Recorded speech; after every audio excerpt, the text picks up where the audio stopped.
I'm Aharon. You're Ron. We've known each other for a couple of years, mostly through Yes. Facebook.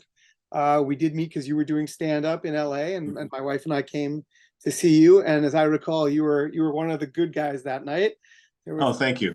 we're talking tonight because we're both American Jews who have Hmm. ties to Israel and are both Yes. pretty much Zionistic. Um, and I reaching out to you because I saw a lot of your posts on Facebook. You're engaging in ways that, frankly, I'm too much of a coward to do. Where you're standing up for Israel in ways that are very admirable, and I really Thank you. appreciated it. And I am very confused by what I'm seeing in America.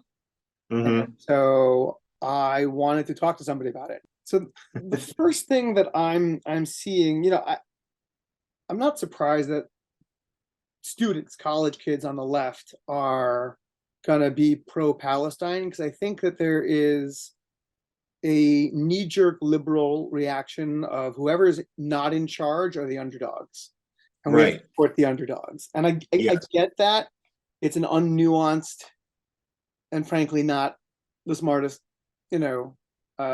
take on life, but I don't Right. expect much from 20-year-olds who were drinking last night. Um, Hmm. but what I can't fathom is when I see like gay alliances for Palestine, where Yeah, I don't get that either. it's a death sentence to be gay in Palestine. Hmm. Um, And a lot of them, a lot of the people who are part of that gay alliance for Palestine, at least some of the ones that I've seen, when you tell them that, no, in Gaza they throw gay people off roofs, roofs. What's the plural of roof? I'm not They sure. they they take Proof. they'll take you if they find out that you are gay. They'll take you up to the roof of a building, a tall building, and throw you off to kill you. And if you tell them that, then they'll say you're just pinkwashing. Yeah, You know, yeah, you're trying to cover up for Israel's crimes by saying, "See, Israel is nicer to gay people than they are in Gaza yeah. or anywhere else in the Middle East, really." And I'm just dumbfounded. Like, surely college kids know how to do at least a rudimentary Google search. Yeah, well, Google is no help either, right? Google's pretty biased as well. Um, but I'm in a way I'm not surprised. I'll repeat myself for the sake of the audience here. What I told you before. Um, I have indeed faced discrimination and hate for being Jewish, but the majority of it has come from leftists. And those leftists, for the most part, were also Jewish. So, and they don't see what they did, the way they treated me, as discriminating against me for being Jewish. They just thought it was, hey, disagreement among Jews, one Jew to another, one who dislikes Israel and one who does. But I say it was discrimination because of the way they talked to me and because of the consequences of what they said. Like it was, for one, it's as if because my last name is Yavnieli, that's an Israeli name. My father's Israeli. I've never lived there, but I visited a lot, and I am a Zionist. And because of that, somehow they assume that therefore I have some direct line to Netanyahu, Okay. and or I support everything he does, and I can just call him and say, "Hey, Bibi, guess go bomb some more innocent homes or whatever it is they think that I do or that they do or whatever." Right. Talk to me as if it's which is a very prejudicial thing. You don't. I guarantee you, those same people who talk to me that way would not talk to that way to any other ethnic group, especially one that isn't theirs. Right. Assume that, well, that person, of course they support everything that the government does, and that they're whatever. And I'm not making much sense here. I made more sense before, but you get what I'm saying. I do. And it's just, the way I said it was like no Nazi ever told me you can't perform in my comedy club because you support Israel. The leftist Jewish owner of a certain comedy club, which I won't name, did say those exact words to me, banned me from performing at the club and producing my show, my very successful show at his club, which had been running there for 2 years at that point. Found out that I support Israel, so no more show. That's crazy. Yeah. Crazy. And So, yeah, I'm not going to name the place, and I'm not going to do the joke cough where I say it, but people who know me know where it is. And it was not the Comedy Store, it was not the Improv, it was not the Laugh Factory, it wasn't the Ice House, and it wasn't that place up in Valencia, of the name of which I forget. That's where it was not, but I'm not going to say where it was. But it's I've gotten that attitude not just from him, though, not just from that owner of that club, but from a lot of people. And I'm not surprised. I'm not surprised, because there's just, if you try to make, at first I was shocked and I was hurt, of course. I mean, you've probably experienced it too, right? Being discriminated against for being Jewish. not, see, that's a good question. I don't know. So I'll tell you why I categorized it that way, because it physically hurt. There was no altercation. The guy didn't punch me. It was over the phone that he told me, you can't do this. But it felt like I had been punched, like I'd had the wind knocked out of me. Like physically, it hurt. Like it's heartbreak in a way, especially from another Jew. This guy was a Jew, and he said this to me, and he's not the only one. So and that was about 12 or maybe 13 years ago now, maybe less, maybe 11 years ago. But even so, That's crazy. It's happened other times, and I'm used to it at this point, to the point where, like, if I find out that somebody's Jewish, I don't automatically assume that they support Israel or even know anything about Israel. Right. The majority of the attitude that I've encountered here in Los Angeles has been either ignorance and indifference, or outright hostility, or a little of both. So that I have encountered. But I haven't, especially among the younger crowd, we're both a little, oh my God, we're not the young kids anymore. The hell happened to us? But the younger crowd, students, like, they don't seem to know very much about Israel. Like, a lot of them think that this whole conflict started when they hit college. Like, I lived in Israel in 95, 96, and I remember the bus bombings. I remember Oslo fell apart. I remember when Rabin was shot and killed by a Jewish, a right-wing Jewish extremist. I remember being so hopeful for Oslo, and it fell apart when I was there. And the second Intifada happened, not long after. And these kids, like, if you tell them that, like, there was so much Palestinian violence against Israeli Jews, that buses were blown up by suicide bombers, and not like one or two, but like every week. Yeah, they know that.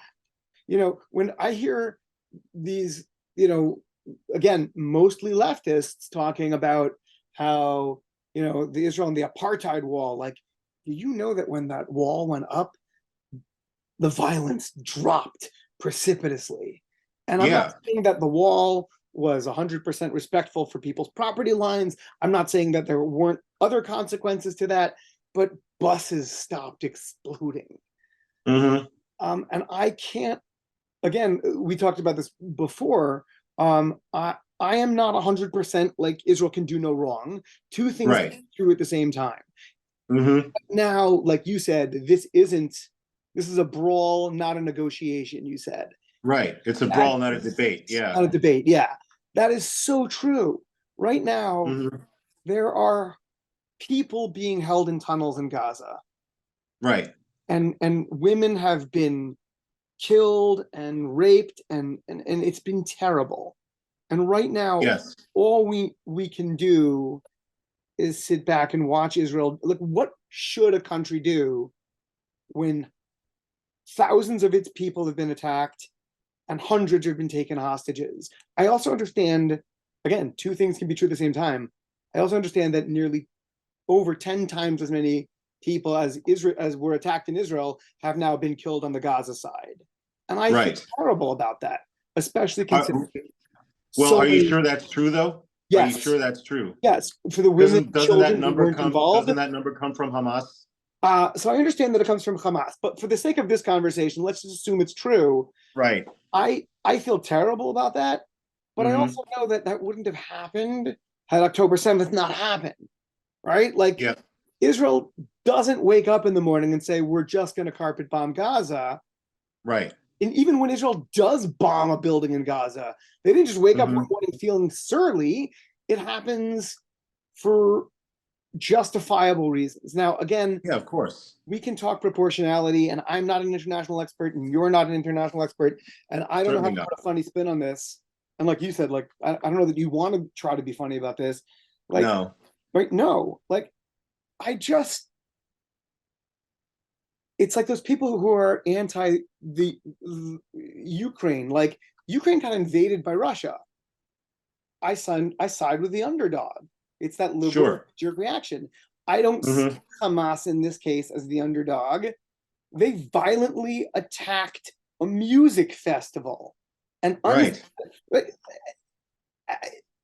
I just can't understand Full how of people people. who support them, but I don't mean Hamas, but the Palestinians. Right, Those people at that music festival were the biggest peaceniks in the country. right. All they wanted was to make peace with their neighbors. I'm sure they would have been happy if instead of the people flying over the fence to kill them, would have flown over to just join the party. I'm sure they would have welcomed them with open arms. You know what I mean? I think they would have. It's they would have said, hey, we solved the problem. There's peace now. They would have been so happy to Yeah, welcome any Palestinians to come and join them at that party. I'm sure of it. yeah. So and it kills me that I just the way I see these kids and the way I see some people on. I was on TikTok for a while. I had to get off of it Hmm. for my mental health sake. Yeah, yeah. Like literally deleted the apps. I just can't. Like I saw people whose posts had nothing to do with Israel politics, but did have to do with Judaism. Hmm. Every comment is free Palestine or worse. Free Palestine Right, is a bad thing, but I'm saying it got. I saw comments that were like for someone who's like posting about baking challah for Shabbat, right, and people were like wishing them death. Like what? right. I've had that happen even years ago. I had on my YouTube channel, I put up when I was first learning to animate in Flash. So like back in 2005 or 6 or whatever, Mm-hmm. I didn't even put any sound on it. I just made like a Hebrew vocabulary video, um, a uh, a word for every letter. So Aleph was, I don't remember what, but like the word for the letter Zion was Zev. So I animated a wolf howling, right? Right. Or no, Aleph was Aryeh, it was a lion. So I animated a lion for Aryeh. It's just, and I went through every letter of the alphabet. No voiceover, no nothing, just that, just very simple animation. And of the videos that I've uploaded on YouTube, that's the one I ever got any money from. Like I got a check for $100 from YouTube for that because it got a bunch of views. And most of the comments underneath have been positive, like how do you say this word or that, or what's that letter or whatever. But once in a while, I would get an anti-Semitic comment under there. Uh, and once in a while, I would answer them with a snarky comment back or whatever before deleting. But most of the time, what I did was to answer the person directly, because back then you could message someone directly on YouTube if they left a comment on your video. I messaged them directly, "Hey asshole, I'm not afraid of you. Come fucking find me and say that shit to my face." And they never, ever, ever answered. Everyone's real tough on the internet, right? Right. But they as soon as you confront them directly, they fall apart. So yeah, I mean, I hope me saying that now doesn't invite more negative comments on my YouTube channel, but whatever. I mean, it will just Um, be because we're both Jewish people talking. It's right. we're gonna get it. Bring it on. Yeah. Come find me and say it to my face, guys. Rather Well, than leaving it as a comment under this video. You want to talk to me? Come talk to me. We'll well, I see. think the fact that you've been stepping up on social media and talking uh, Hmm. very, very clearly and frankly calmly about your support for Israel and how Israel needs support right now It's just been incredibly brave, and I thank you for Thank that. you. It was because I saw you doing that I reached out. I think that's a good place to. I hope we get to talk again. Sure. I think we should stop this here, just because Okay. it's getting late. And I frankly I admire your cojones, sir, because Thank you. I just live with constant confusion and frankly a certain level of paralysis because of that. And I don't want to have that paralysis. So I want to talk to people who are frankly smarter and braver than I to get my bearings, which is why we're talking. To be fair, though, give yourself some credit. I don't have as much to lose as you do. I don't have kids to feed, and I don't have a job that I'm in love with that I worry about losing or anything like that. I freelance a lot, but so far my professional life has not been hurt. But if it does come to that, I wouldn't be surprised. But so I can understand your hesitancy because you're not just speaking for yourself. And our cousins, we both have relatives in Israel.